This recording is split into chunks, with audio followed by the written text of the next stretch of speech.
Thermaltake Toughpower GF1 ARGB, coming in at a price tag of $114.99. If at any point during the video you want to check out this exact same product, there's Amazon links below. Now the Toughpower GF1 is fully modular. For the connections, this has a 24-pin motherboard connection, only 3 PCIe connections, and only 4 SATA and Molex connections.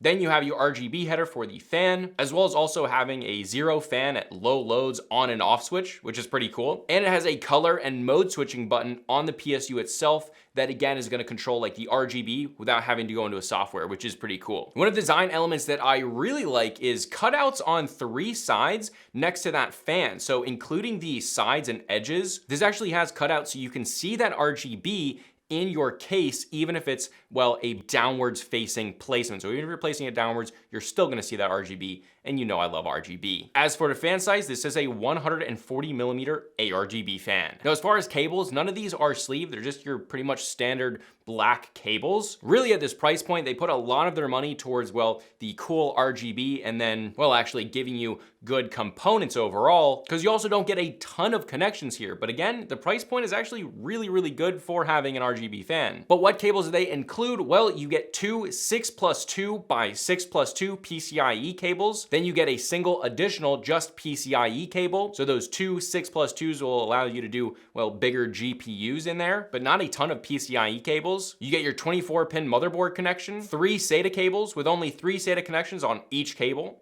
Then you get 1 Molex cable with 3 Molex connections on each cable. And then you obviously get your little RGB hookup to your motherboard. Now here you can see the internals on screen. And while I have a basic knowledge of the electrical components inside, I'm sure that a few people will have much more knowledge than me. So you can see on screen, this is the inside of it. I also don't recommend doing this as you will void your warranty. I just did this for the video. Inside, we have use of large heat sinks, although the overall placement of the components does look like it would hinder airflow just a little bit, but overall, as the fan won't be on even most of the time, this really shouldn't be an issue. And if you have any concerns, well, the warranty here is very good at 10 years. So you have a full 10-year warranty. As for colors, this only comes in black with that RGB. And going over this, you might think, well, there are cheaper 750 watt power supplies. I do want to do a little note of caution here that not all power supplies are created equal. This is not something where you want to cheap out. You could damage all of your components and destroy all of them. The quality of the power supply and some little bit of extras, like if you want a very cost-effective one